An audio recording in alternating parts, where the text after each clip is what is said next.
guess as Max said, I've built companies in Ukraine. I've founded one recently now in Poland. I have a company in San Francisco, so I've kind of done the Silicon Valley thing, but also kind of adventuring off the end of the earth. Not going to talk about that, no. So what I'm here to talk about is a company that I actually did not found. It's a company that I joined the management team of 5 years into the business. And it's a company that we sold to Google, and it was in Ukraine.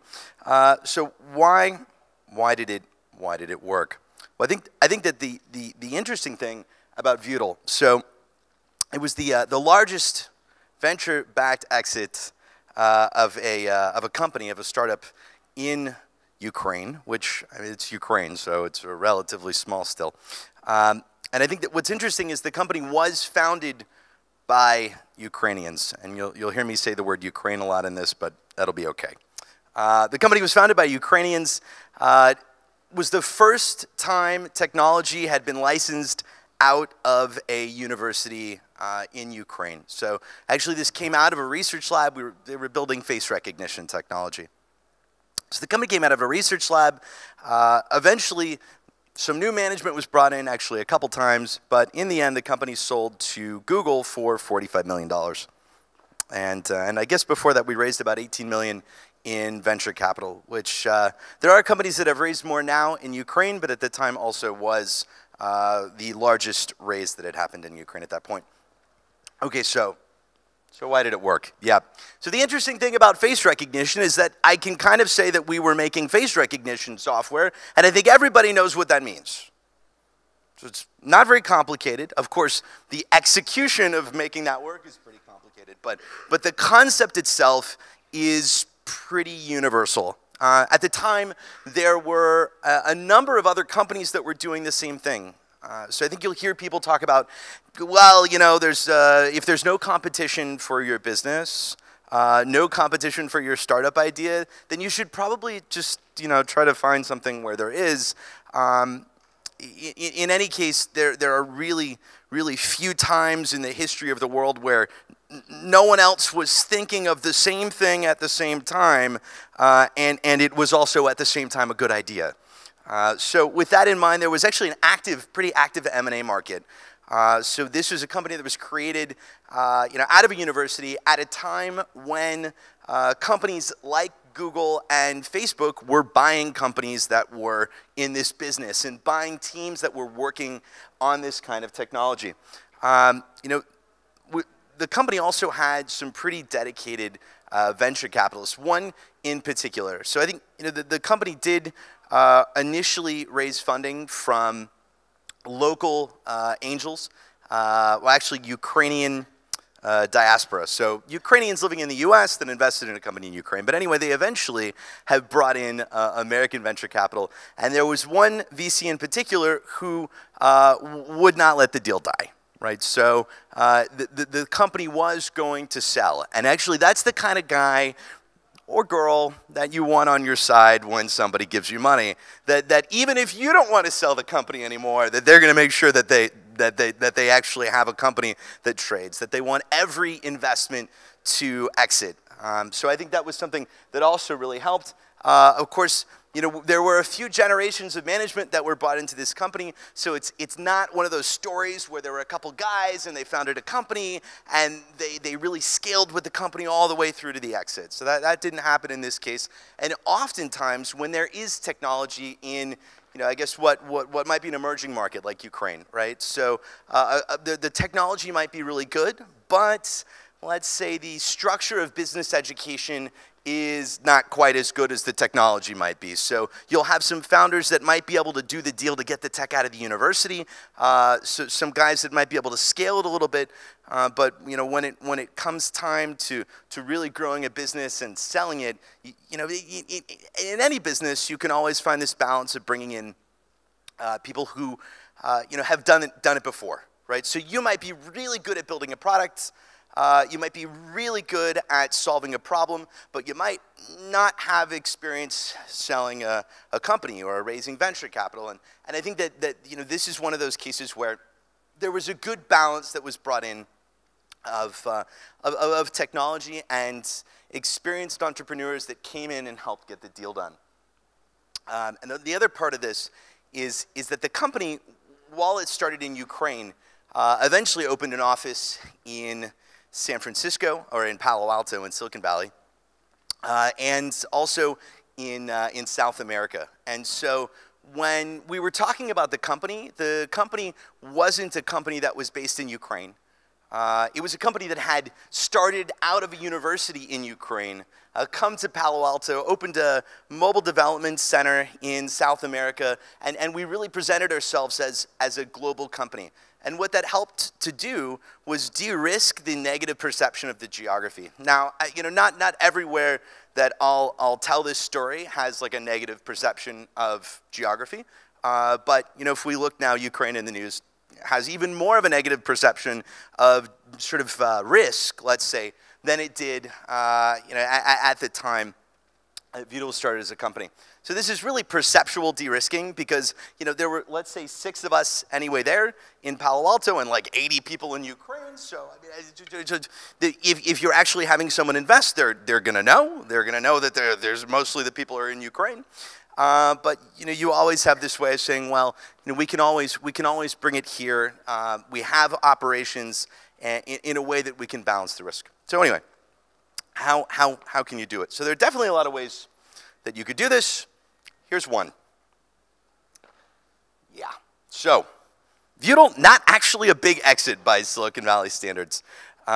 This is 5 minutes on TechCrunch, and 10 minutes later, no longer on TechCrunch, and 2 hours later, nobody knew who we were, and I'm pretty sure nobody knew who we were before that, right? So I think that though when you go to Ukraine, it's the data point for a venture-backed company. It still is, and I think that one thing that I really hope is that another company will sell. But we'll talk a little bit about how you have to establish data points in a market. So anyway. Focus establishing these incremental data points.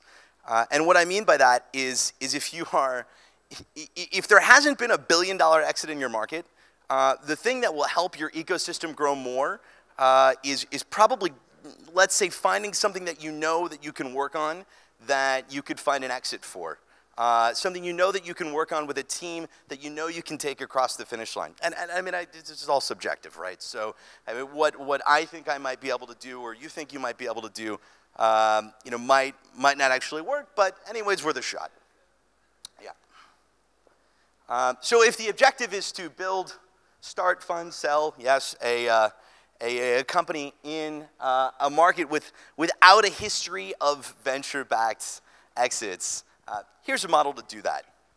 Yeah. So the first thing is pick a problem that's universal. And what I mean by that is you don't try to build like a social or consumer internet or business software application for like a global audience. A really good example of this is I had a company once that came and said, we are going to solve the problem of small business procurement in the United States. I said, well, that sounds interesting. So you were in the US and you had some experience with procurement and you saw the problem? No, but we hear there's a really big problem in the US with procurement. So don't do that. In general, try to take some outside capital that has some experience that's exited. So it can be a challenge in a market without exits to find an investor that's had exits.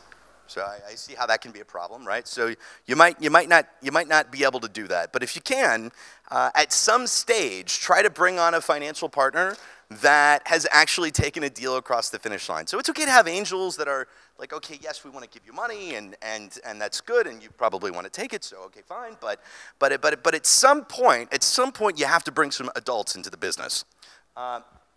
Speaking of bringing adults into the business, so in a market without a history of exits, I would advocate bringing in, it doesn't necessarily mean a CEO, but bringing in, if you can, a little bit later, after you've got some traction, after things are kind of working, but bring in some executives, or at least one, that's not a founder that's had an exit. And that can be tough, but keep in mind if you take outside capital, and you take it from professional investors that have had an exit before, and you haven't had an exit before, and you're in a market that hasn't had exits before, you're probably going to find yourself having to take some other executive into your business anyway. So better to do it while you can participate in the process than be on the sidelines. So anyway, establish a global footprint. That was on there too, yes. So universal problem spaces. I think that there are a lot of kind of spaces where you can say, okay, it doesn't matter where I am, where I live in the world. Everybody has this problem. I think a really obvious example of something like that is like antivirus. I'm not suggesting anybody starts an antivirus company, but I think that it doesn't matter where you live. Like everybody understands that computers get viruses. It doesn't matter if you're rich or poor, if you live in anywhere in the world, any kind of computer, anybody is going to have at some point a little bit less on Macs, we know, but everybody has a problem like that, and it's a problem that anybody could solve if they wanted to. And I think that's why you see companies like, let's say, Kaspersky in Russia have done well, right? I mean, if you look at something like Skype for communication, it's consumer internet, I probably wouldn't recommend it, but chat's like a really obvious concept, right? I wouldn't go building Snapchat because I think something like that really only comes out of Los Angeles. But when you think about these kind of concepts, right? One that's really interesting for me is hardcore tech. So algorithm, math-based technology that you can build really anywhere. It takes smart people, and you can put a business around it. If you build something that is really good, that solves a really hard problem with hardcore technology, you can kind of commoditize the business that you have to build around it, right? So that's a function that can be built around that really could bring either outside help, but you have something that works really well, solves a problem that everybody understands. So back to not building Snapchat. Yeah, most companies in Silicon Valley solve first world problems. So I think Snapchat's a really good example, right? Those are problems that we should just like kind of in general leave for people in California to solve, because they're not really problems that most people have. And I think that when we look outside of those markets and we see companies that try to build solutions like this, it's not really a solution, right? But in any case, and what problem is it solving? I don't know, but when we see companies try to build these solutions, they usually fail. And again, this is just my own subjective experience. Don't create consumer internet or business software companies outside of Western markets unless you're going to serve like a local market. So it's fine if you understand the business. I'll give you a really good example. I have a company that I've invested in Poland, and we have to use like some Polish accounting software, and there's 5 different companies that just make the accounting software for Poland, and we tried to use SAP and NetSuite, and it was a nightmare. So there's an example. But, Poland's not the biggest country in the world. Of course, you could build a business like that, but you end up building a lifestyle business. It's not like a business where you're going to scale the Polish tax law across Europe or the world. Yes. So anyway, work with experienced investors. So, I think that something that's really important, again, is just having people that are on your side, whether they're angels or whatever money you end up raising, that are really there just to get the deal done, that are not, particularly in a market where you haven't had a lot of exits, that are not just going to give you the money and come back to you like in 3 or 5 years and wait for you to exit. So I think you want people that are more hands-on. You want every bit of experience that you can add to the process. And I think that at some point you want to try to bring in foreign capital if your goal is to have like a global company with a global exit.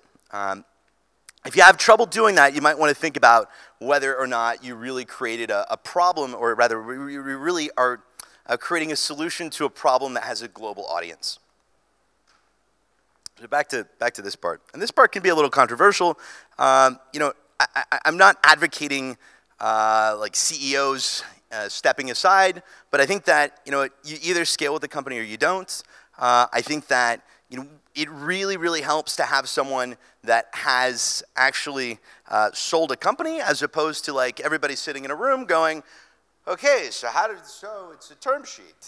What do we do with this, right? And the thing is, at the end of the day, companies are sold. They're not bought. So you're not going to be sitting somewhere. It almost never happens that you build something and like somebody goes, that's really cool. We'd like to buy you. It happens few and far in between. More often what happens is you raise some money and you've got a company and you're thinking like, okay, so, you know, we need to provide some return to our investors. And it's been like 5 or 6 years and the investors are kind of like, okay, you know, what's going on here? We'd like to try to find some liquidity, maybe a little bit down the line. Anyway, at some point you're going to have to try to do this, right? And if things are, let's say, and if you're not Google or Facebook, you probably, anyway, they got help, right? So these are again, these ways, this is kind of this system that I'm proposing of, let's say, I would say base hits, which is an American baseball reference, so it probably isn't going to apply, right? Yeah, so about establishing a global footprint, this is again about balancing this perceptual kind of like, this perception of where the company is based. And again, you know, maybe this is a good thing, maybe it's a bad thing, maybe you do it, maybe you don't. So this is just one way that happens to work. It's one way when we see companies, not just in my experience in Ukraine and Poland, but when we see companies all across emerging markets, you know, they build something, they've got a good solution, it works, and then they at least open a sales office or something somewhere else, right? I think that the key to that is, you know, there may be things that you do really well at home, you know, in your main office where you've started your business, but there may be things that you can outsource to other countries. And it's interesting if you think about a Ukrainian company outsourcing executive management to, you know, guys in Silicon Valley, but essentially that's what they did.